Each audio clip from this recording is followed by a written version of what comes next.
उन्हीं कार्यक्रमों की श्रृंखला में आज यहां पर सरदेव टंडन जी की मूर्ति का अनावरण और नए संकाय का नामकरण सरदेव टंडन जी के नाम पर अभी संपन्न हुआ है। मैं इसके लिए फाउंडेशन को और कॉलेज प्रशासन को हृदय से धन्यवाद देते हुए स्वर्गीय लालजी टंडन जी को उनकी स्मृतियों के लिए नमन करते हुए अपनी विनम्र श्रद्धांजलि अर्पित करता हूं। हम सब जानते हैं जीवन में महानता का मानक ऊपर से नीचे नहीं होता है। कोई व्यक्ति जब शून्य से शिखर की यात्रा को अपने पुरुषार्थ से, अपने परिश्रम से प्राप्त करता है, यही उसकी महानता का मानक तय करता है। आप सोच सकते हैं,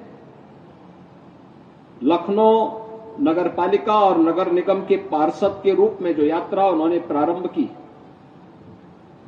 भारतीय जनसंघ के एक सामान्य कार्यकर्ता के रूप में जो यात्रा उन्होंने प्रारंभ की,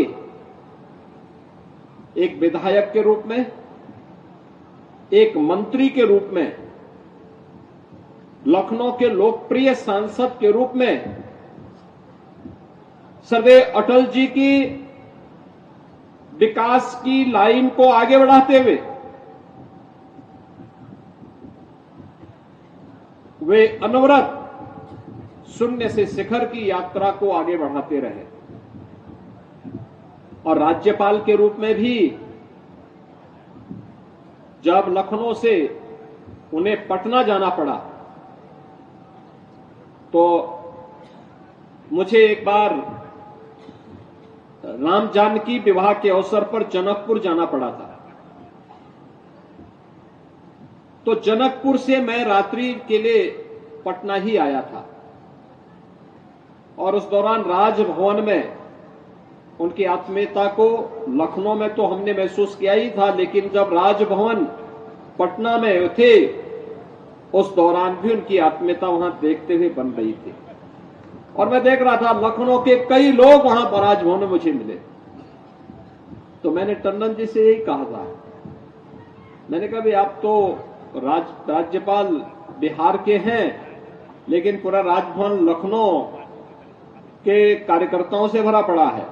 उन्होंने कहा कोई छोड़ता नहीं तो मैं क्या करूं, या तो मुझे बार बार लखनऊ आना पड़े, नहीं तो ये सब पूछ करके आ जाते हैं कि मैं पटना में हूं, आ जाते हैं, कार्यकर्ता हैं, पूरा जीवन भारतीय जनता पार्टी के लिए और लखनऊ के लिए इन लोगों ने समर्पित किया है, तो इनको मुझे अपने साथ बैठाने में परिवार जैसा अनुभव महसूस होता है। और इसीलिए वह आत्मीयता वहां पर भी देखने को मिल रही थी।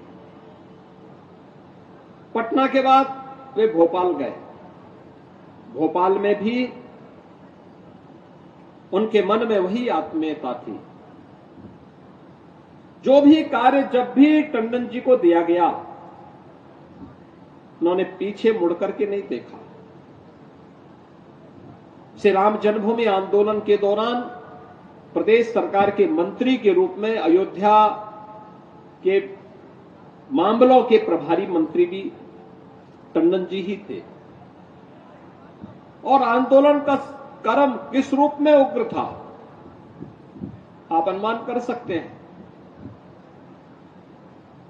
उस समय कार्यसेवकों के बीच में, पूज्य संतों के बीच में समन्वय बनाते हुए सरकार कैसे कार्य करेगी, यह भी देखना, अनुभव करना अपने आप में अत्यंत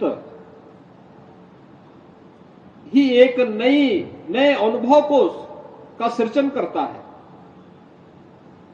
लेकिन जो भी दायित्व जब भी दिया गया, कुंभ का दायित्व प्रयागराज में उनके समय में, अलग अलग समय में कुंभ के आयोजन हुए थे और कुंभ में भी उन्होंने संतों के सानिध्य में कुंभ की व्यवस्था को अच्छा बनाए रखने के लिए जो कार्य उस समय आगे बढ़ाया था, 2019 में हमारी टीम को जब खन्ना जी के नेतृत्व में कुंभ के आयोजन का अवसर प्राप्त हुआ तो खन्ना जी को भी टंडन जी का वो अनुभव उस समय उनके उपयोग में आया और कुंभ 2019 का आपने देखा होगा कि अपने आप में एक नई आभा के साथ दिव्य कुंभ और भव्य कुंभ के रूप में देश और दुनिया के अंदर छाता हुआ दिखाई दिया था।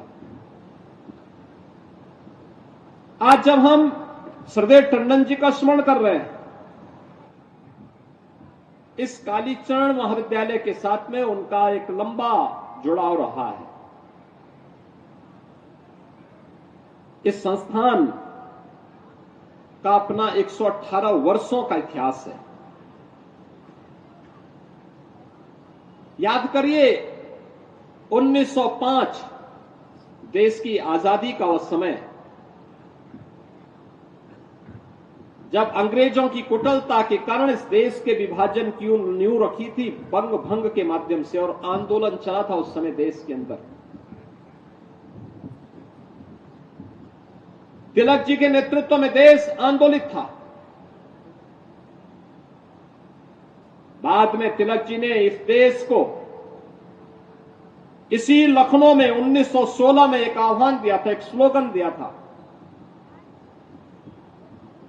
कि आजादी मेरा जन्म सिद्ध अधिकार है, मैं लेकर के रहूंगा। लेकिन उससे पहले 1905 में बंग भंग के खिलाफ जो आह्वान हुआ था, एक और देश के विभाजन को रोकने के लिए आंदोलित था, स्वतंत्र था लेकिन आंदोलित भी था। दूसरी ओर कालीचरण महाविद्यालय और इंटर कॉलेज की नींव एक प्राइमरी स्कूल में 1905 के रूप में यहां पर रखी जाती है। यहां के कुछ महानुभावों ने इस संस्थान की नींव रखी थी। 13 आते आते ये जूनियर हाई स्कूल के रूप में, फिर इंटर कॉलेज के रूप में, फिर महाविद्यालय के रूप में आज विख्यात है। 5,500 से अधिक विद्यार्थी आज भी यहां अध्ययन कर रहे हैं। कैसे स्वनाम धन्य साहित्यकार और वैज्ञानिक यहां से निकले। स्वर्गीय श्याम सुंदर दास जी अपने समय में हिंदी गद्य के प्रख्यात साहित्यकार, इस संस्थान के पहले प्राचार्य के रूप में उन्होंने काम किया। बाद में पंडित मदन मोहन मालवीय जी उन्हें काशी हिंदू विश्वविद्यालय में हिंदी विभाग के विभागाध्यक्ष के रूप में देखे गए। अनेक साहित्यकारों को, अनेक वैज्ञानिकों को, अनेक समाजसेवियों को और अनेक राजनीतिज्ञों को जन्म देने वाला है शिक्षण संस्थान। लगभग 3 दशक तक सदैव लालजी टंडन जी के सानिध्य में रह करके एक नई ऊंचाइयों को प्राप्त किया है। वास्तव में मेरे लिए बहुत चिंता का विषय होता है जब मैं अपने पुराने शिक्षण संस्थानों की जर्जर स्थिति को देखता हूं, और मैंने कई बार विभाग से कहा है और विभाग ने पॉलिसी भी तय की है। जब डॉक्टर दिनेश शर्मा जी विभाग के मंत्री थे तो उस समय इनके सानिध्य में विभाग ने, इनके नेतृत्व में एक पॉलिसी भी तय की थी कि सरकार एक निश्चित मात्रा में अनुदान देगी इन संस्थानों को, कुछ प्रबंधन और कुछ सरकार। उस समय बहुत सारी संस्थाएं आगे नहीं आ पाई। हमने उसमें संशोधन करने के लिए कहा कि भाई प्रबंधन के पास सोर्स ऑफ इनकम नहीं है, वे कहीं से पैसा जुटाएं और 40% अगर आप 40 या 25% वे दे अलग अलग समय में, तो शेष धनराशि राज्य सरकार उन्हें उपलब्ध कराएगी नए भवन के निर्माण के लिए। और ये कार्यक्रम आज हम चला रहे हैं। लेकिन कालीचरण महाविद्यालय और ये कैंपस अपने आप को सौभाग्यशाली समझेगा कि स्वर्गीय लालजी टंडन जी ने यहां के भवनों को जिस रूप में बनाया है वास्तव में दर्शनीय है। उनके समय में मुझे यहां पर एक भवन के लोकार्पण कार्यक्रम में आने का अवसर प्राप्त हुआ था और तब भी मैंने देखा था क्या भाव है संस्थाओं के प्रति प्रबंधन का। अगर ये आत्मीयता का भाव हो जाए तो कोई भी संस्थान जर्जर स्थिति में नहीं होगा। शिक्षण संस्थान का जर्जर होने का मतलब क्या? ये चीजें दिखाती हैं कि हम अपने वर्तमान और भावी पीढ़ी के जीवन के साथ खिलवाड़ कर रहे हैं, और मुझे लगता है कि किसी को भी इस बात की इजाजत नहीं देनी चाहिए। प्रबंधन उन लोगों के लिए आदर्श है। स्वर्गीय टंडन जी का व्यक्तित्व जो उन्होंने यहां पे कालीचरण इंटर कॉलेज और महाविद्यालय के लिए करके दिखाया, और ये इसलिए भी क्योंकि आजादी के आंदोलन का साक्षी रहा है ये कैंपस। उन चीजों को देखा है इन्होंने। याद करिए 1905 में बंग भंग के खिलाफ चला आंदोलन, तब नींव पड़ती है कालीचरण संस्थान की, विद्यालय की, प्राइमरी स्कूल के रूप में, और फिर धीरे धीरे करके junior high school, inter college, degree college. आज भी 5,500 से अधिक शिक्षण संस्थान, 5,500 से अधिक बच्चे इस विद्यालय, इस संस्थान में अध्ययन कर रहे हैं। उसके बाद आजादी के आंदोलन के दौरान उत्तर प्रदेश ने जो योगदान दिया, लखनऊ का काकोरी ट्रेन एक्शन कौन भूल सकता है। पंडित राम प्रसाद बिस्मिल के नेतृत्व में चंद्रशेखर आजाद, अस्फाउल्लाह खां, ठाकुर रोशन सिंह, राजेंद्र नाथ लाड़ी, अनगिनत क्रांतिकारी पैदा हुए जिन्होंने देश की आजादी के लिए अपने आप को बलिदान कर दिया, और उस लड़ाई को आगे बढ़ाने के लिए इस प्रकार की इन संस्थाओं का एक बहुत योगदान रहा है। आज इस स्मृति को यहां पर ताजा किया है स्वर्गीय लालजी टंडन फाउंडेशन ने, टंडन जी की इस भव्य प्रतिमा को स्थापित करके। टंडन जी की प्रतिमा जहां भी लगती हो अपने आप ही देखने में अपने आप ही नजर आने लगती है। टंडन जी कौन ऐसा व्यक्ति होगा लखनऊ का, उत्तर प्रदेश का, जो टंडन जी की स्मृति को जिसके साथ में जुड़ी हुई हो, जो लखनऊ आया है टंडन जी के साथ उसका संवाद जरूर रहा है, जरूर रहा है, किसी न किसी रूप में जरूर रहा है। एक सामान्य कार्यकर्ता से लेकर के शिखर तक की यात्रा, लेकिन अहंकार कहीं भी उन्हें टच नहीं कर पाया, कहीं नहीं। एक पार्षद के रूप में, एक कार्यकर्ता के रूप में जो यात्रा प्रारंभ की थी, वही सज्जनता, वही सादगी, वही आत्मीयता जीवन पर्यंत उनमें झलकती हुई दिखाई दी। और आज यही कारण है जब टंडन जी की स्मृति में कोई कार्यक्रम होता है तो उस कार्यक्रम में उनके प्रशंसकों, उनके शुभचिंतकों, उनके द्वारा बनाए गए कार्यकर्ताओं के मन में वह भाव, आदरणीय भाव सदैव बना रहता है। आज के इस अवसर पर मैं स्वर्गीय लालजी टंडन फाउंडेशन के सभी पदाधिकारियों को, खासतौर पर से आशुतोष टंडन जी को विशेष रूप से धन्यवाद दूंगा कि फाउंडेशन के अध्यक्ष के रूप में भी और एक योग्य पुत्र के रूप में भी उन्होंने अपने दायित्वों का कुशलतापूर्वक निर्वहन किया। एक पुत्र अपने पिता के लिए इससे अच्छा और क्या कर सकता है, पिता की स्मृतियां बनी रहे। हमने इससे पहले हजरतगंज में भी टंडन जी के नगर विकास की परिकल्पना को साकार करते हुए उनकी एक भव्य प्रतिमा को वहां स्थापित किया था। आज भी जब वहां से मैं गुजरता हूं, टंडन जी का हंसता हुआ चेहरा फिर से हम लोगों के सामने आ जाता है। आज कालीचरण महाविद्यालय के साथ जुड़ी हुई उनकी स्मृतियां, इस महाविद्यालय के नवीनीकरण के लिए, नए भवन के निर्माण में किए गए उनके योगदान और समय समय पर उनके दिए गए योगदान के कारण आज उनकी प्रतिमा का यहां स्थापित होना और नए भवन का नामकरण स्वर्गीय लालजी टंडन जी के नाम पर स्थापित होना, ये टंडन जी की स्मृतियों को जीवंत बनाए रखना। और प्रबंधन के प्रति मैं इसलिए धन्यवाद दूंगा कि उन्होंने अन्य लोगों के लिए एक मानक तय किया है। ये कार्यक्रम होना है और उनके नाम पर इसलिए होना है क्योंकि टंडन जी ने जो योगदान दिया है उसके प्रति कृतज्ञता ज्ञापित करने के लिए भवन का नामकरण हम लोग कर रहे हैं। ये कृतज्ञता ज्ञापित करने का एक तरीका होता है, यही तो हम भारतीयों की पहचान है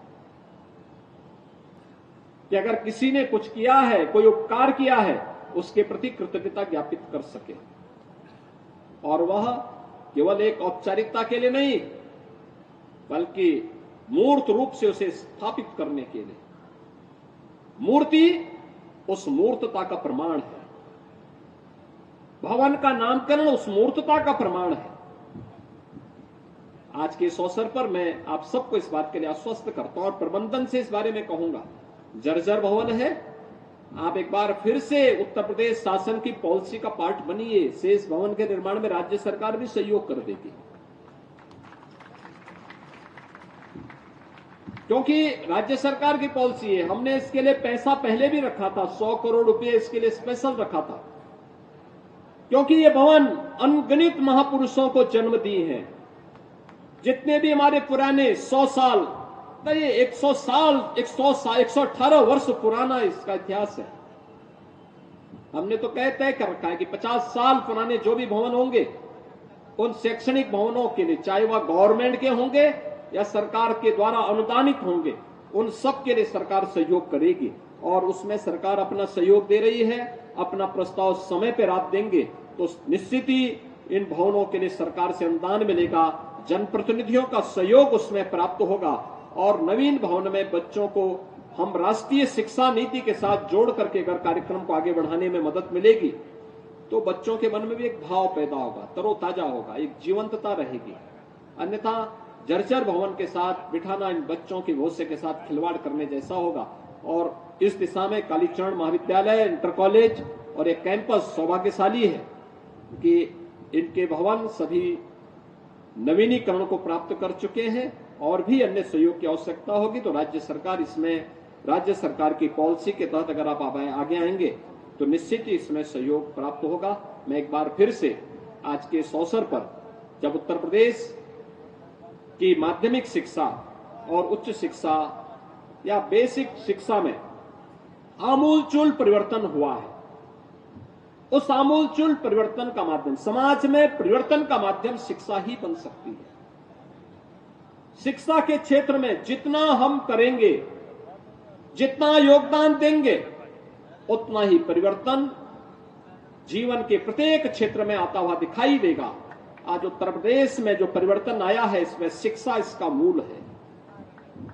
शिक्षा के क्षेत्र में किया गया योगदान और वास्तव में सदैव स्मृतियों को तरोताजा बनाए रखने के साथ साथ ही अमरत्व को प्रदान करने का एक माध्यम बनता है। स्वर्गीय टंडन जी की स्मृतियों को एक बार फिर से नमन करते हुए मैं फाउंडेशन को धन्यवाद देता हूं, प्रबंध तंत्र को धन्यवाद देते हुए विश्वास करता हूं कि कालीचरण महाविद्यालय का प्रबंध तंत्र स्वर्गीय टंडन जी के आदर्शों को अंगीकार करते हुए इस महाविद्यालय और इंटर कॉलेज और इस पूरे संस्थान के विकास के लिए इसी तन्मयता के साथ कार्य करेगा। आप सबके प्रति मेरी शुभकामनाएं। धन्यवाद। जय हिंद। बहुत बहुत धन्यवाद माननीय मुख्यमंत्री महोदय। हम आपके आत्मीय उद्बोधन के लिए बहुत बहुत आभारी हैं और अब मैं अनुरोध करूंगा लालजी फाउंडेशन के अध्यक्ष श्री आशुतोष टंडन जी से कृपया धन्यवाद ज्ञापन के लिए पधारें।